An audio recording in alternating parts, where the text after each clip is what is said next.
All right, I have a chicken hot case here that is burning all the product on the top shelf. So let's just look at this hot case, cold case. Pretty cool here. So this one side here is cold, as you can see, 34 Fahrenheit. And then when we come to the other side, this side is heated. So pretty cool design here. So let's go ahead and take a look and see what's going on. So, as you can see here, that's the heat indicator, that little flame there. We don't have it on the top controller. Our set point is 105 Celsius. We're at 124, so we should not be calling for heat. But if we look up here, our elements are glowing red, or in this case, it's making it purple, the camera. So let's figure out what's going on. All right, so here's our schematic. So first thing we're gonna do is kind of identify which parts could be the issue. Let's locate them on the unit and let's troubleshoot from there. So first things first, we're going to locate our load, which is right here, quartz 1 through 4. Secondly, they're coming off of this electronic controller. Off this electronic controller, we have some fuses in line, our C1 contactor contacts, and then we also have our contactor coil, which is directly in series with our TH1. So all our TH1 is, it acts as a high limit. It is a thermostat, but it acts as a high limit. So if we get to a certain temperature, we're going to cut power to the contactor coil, and then we can no longer heat. All right, so let's go identify our components here. So we have our 4 contactors here. As you can see, the plungers are all pulled in, and this is our thermostat that we're using as a high limit. Okay, and we can clearly see here, we don't have a call for heat. Temperature is still going up. Elements are still glowing red or purple, whatever you want to call it. All right, so the first visual cue we got there is that the contactor plunger's pulled in. So that's telling me we have power at the coil. So we can draw, this here is coming through here, through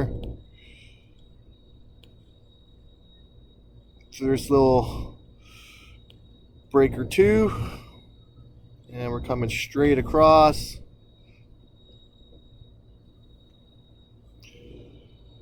So it's a straight shot from our L3, okay?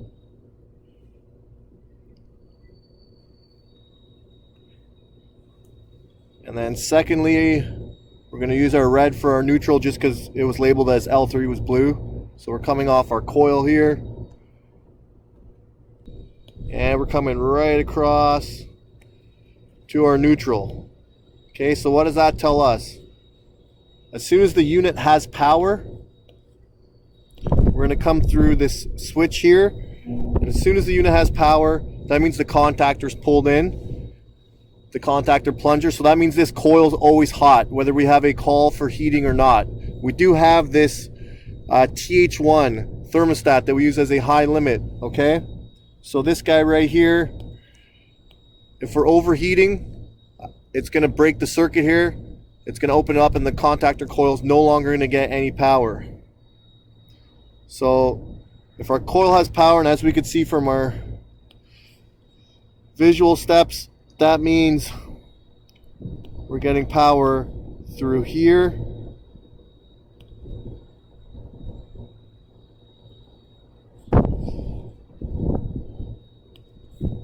And then we're also getting power through here.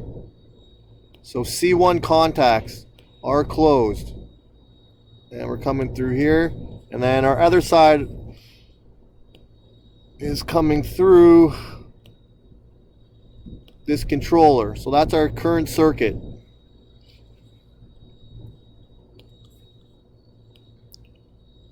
Okay, so the first test point we're going to test now is to see, do we have power into this controller? Okay. All right, so incoming power to the controller, 117 volts. All right, so based on that, we had 117 volts across L1 and neutral. So here and here. So what that means is we can finish drawing our circuit right here. So let's come down, complete our circuit. So we have power to our controller. The obvious hint was the screen's turning on, so we know there's power there. But let's just double check we have correct voltage there. 117, we're good. So how this works now is the second side of this circuit for this element here. Okay, we need to power this up. So how that works is inside of this switch. So imagine this is a little jumper switch here. When there's a call for heat, this is going to close right here. Okay, this switch is going to close. Once this switch closes, we're coming right up here. We're feeding the second side of the element. So let's go and see if this switch here is closing in the controller during a call for heat. Alright, so let's go ahead. Let's test across potential difference. We are getting 6 volts.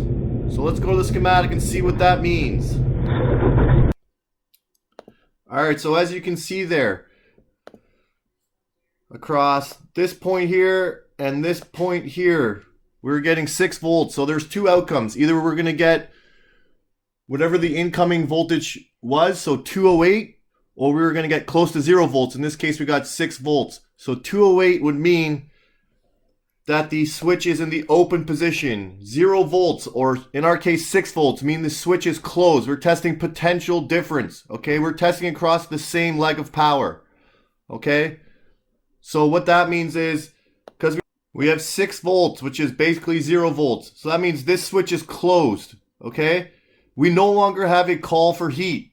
This should be 208. This switch should be open. We're closing the contacts. We don't have a call for heat. So what does that mean? It means we are always sending power to this element, even though we do not have a call for heat. Yeah, we have our high limit right here.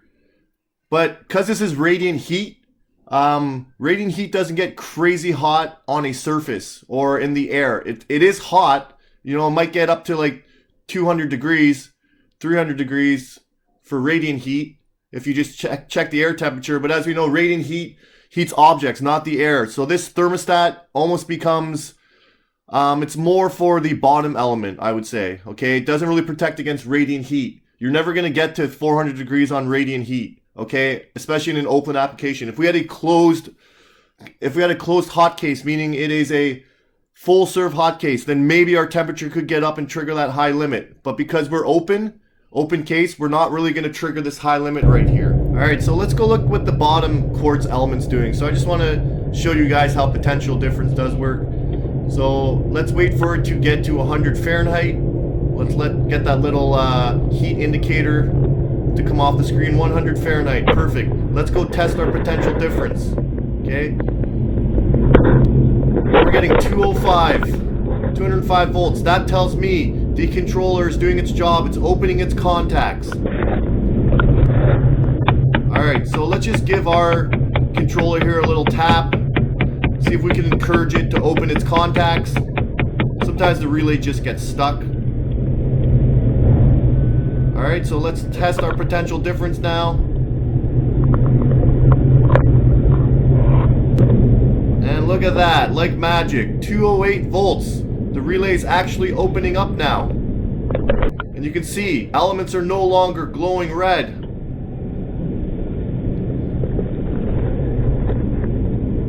Still got 208, so the relay is staying in the open position.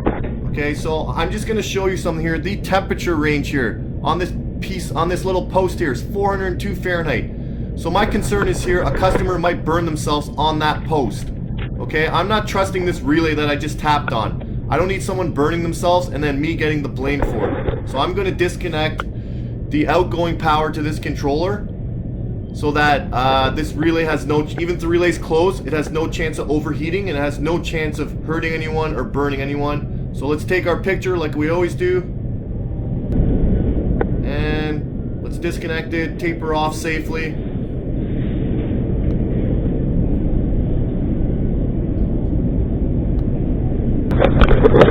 Alright, as you can see now, our temperature is no longer increasing while it's increasing slowly, but we have safely disconnected that potential burn hazard.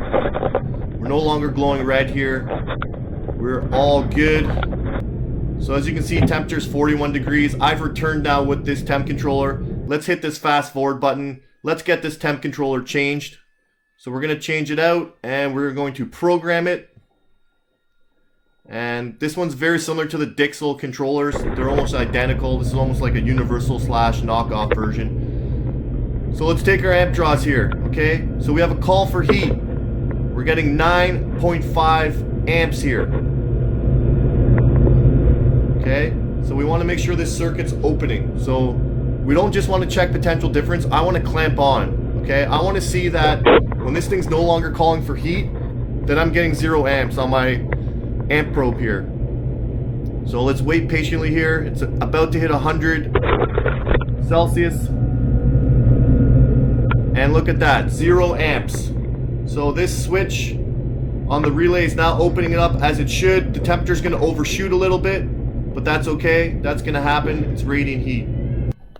Alright, so pretty basic service call. So 2 things I want to touch on really quickly, and it's you know, breaking down the schematic. It would have been really easy to call tech support here, but what's the point? Take out the schematic. In under 10 minutes, I broke down that schematic, and I resolved the issue in under 10 minutes of troubleshooting after breaking down that schematic. So just get in the habit of pulling up your schematics, reading them, breaking them down, understanding what's going on inside the circuit, okay? And then the second thing I want to touch on is the whole health and safety issue of this here. So yeah, I could have left the unit running. As you saw, they actually had product on there on the top shelf, even though it was burning.